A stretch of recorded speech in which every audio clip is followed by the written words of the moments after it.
set out on a walking tour, high in the Alps, a region quite unknown to travelers, where ancient mountains thrust down into Provence. The trek began on barren moors, 12 or 1,300 meters above sea level, through land that was bleak and monotonous. Nothing grew there but wild lavender. My route led across the region at its widest point, and after hiking for 3 days, I found myself in a wasteland, desolate beyond description. I made camp near the remains of an abandoned village. The day before, my water supply had run out, and I had to find some. The cluster of houses, although they were in ruins, reminding me of an old wasp's nest, made me think that once there must have been a fountain, or perhaps a well.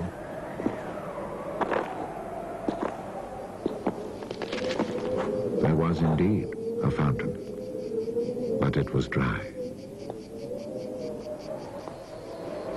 The roofless houses, eaten away by wind and rain, and the chapel, with its crumbling belfry, stood arranged like houses and churches in a living village. But here, life had vanished. It was a sunny, cloudless June day, but over these bare highlands blew a fierce, insufferable wind. Growling through the skeletons of the houses, it sounded like a wild beast disturbed while feeding on its prey. I had to move camp.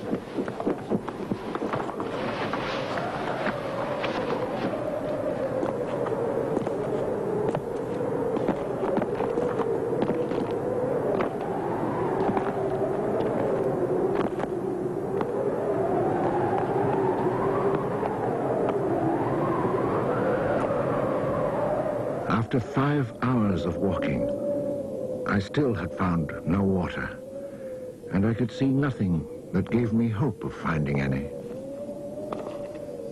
Everywhere, I came upon the same drought, the same coarse weeds.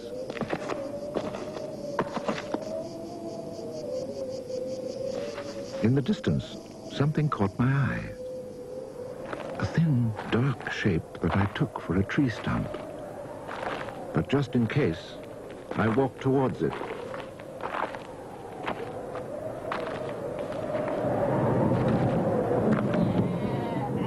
It was a shepherd, and beside him, resting on the burning ground, lay about 30 sheep.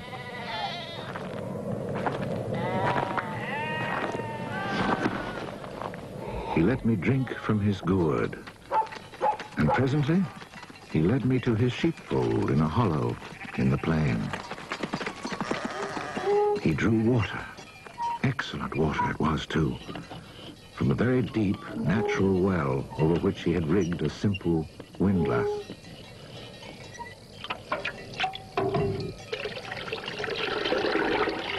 The man spoke very little, often the way with people who live alone, but he appeared sure of himself and confident in his assurance. It all seemed somehow strange in this barren land. He lived not in a hut, but in a real house, a stone house, whose walls clearly showed how his own labor had repaired the ruin it had once been. Its roof was solid and strong, and the wind on its tiles sounded like the sea upon the seashore. Inside, it was neat and tidy, dishes washed, floor swept, shotgun oiled. His soup simmered over the fire. And I noticed that he was freshly shaved, that all his buttons were firmly sewed on, and that his clothes were darned with that meticulous care which makes the mend invisible. He shared his soup with me.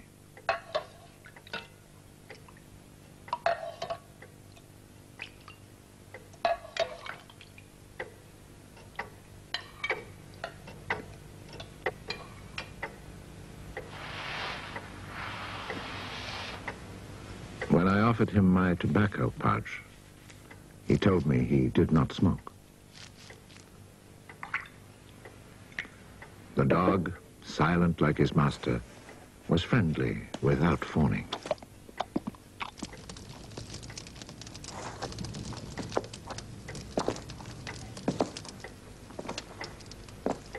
It had been agreed that I would spend the night. The nearest village was still almost 2 days' walk away. Villages in this region were few and far between, and I knew well what they were like. 4 or 5 of them were scattered over the slopes of these highlands, each one at the very end of a cart track among copses of white oaks. They were inhabited by charcoal burners. The living was poor, and families huddled together in a climate very harsh both in summer and winter found their struggle for survival made more bitter by their isolation. There was no relief. Their constant longing to escape became a crazy ambition. Endlessly the men carted their charcoal to town, then returned home. Even the most stable characters crack under the constant grind. The women seethed with resentment. There was rivalry in everything. The sale of charcoal and the church pew. They were rivals in virtue and rivals in vice. And the battle royal between vice and virtue raged incessantly. And always there was the wind. The ever-present wind constantly grating on the nerves. There were epidemics of suicide and many cases of madness, nearly always ending in murder.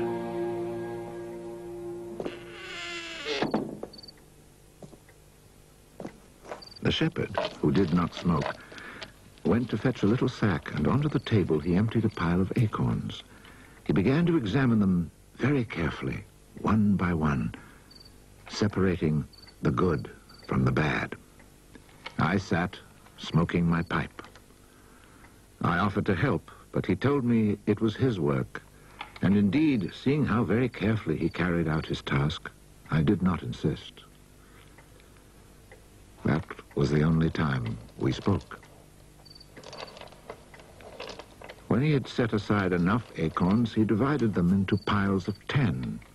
As he did this, he discarded the smaller ones, or those that were cracked, for now he was examining them very, very closely. When finally there lay before him 100 perfect acorns, he stopped, and we went to our beds. Being with this man brought a great sense of peace.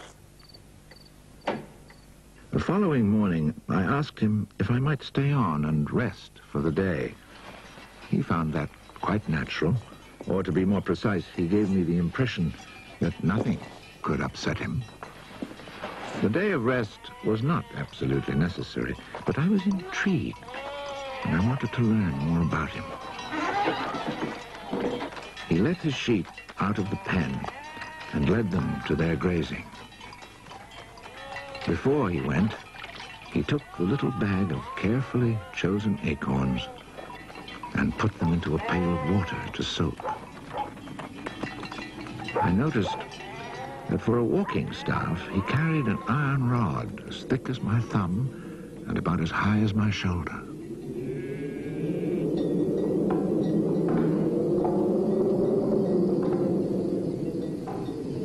Pretending to take a leisurely stroll, I followed him at a distance, but keeping on a parallel path with him.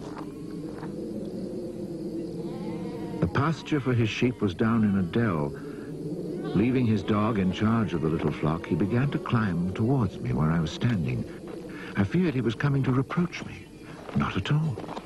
It happened to be on his way, and he invited me to go with him if I had nothing better to do.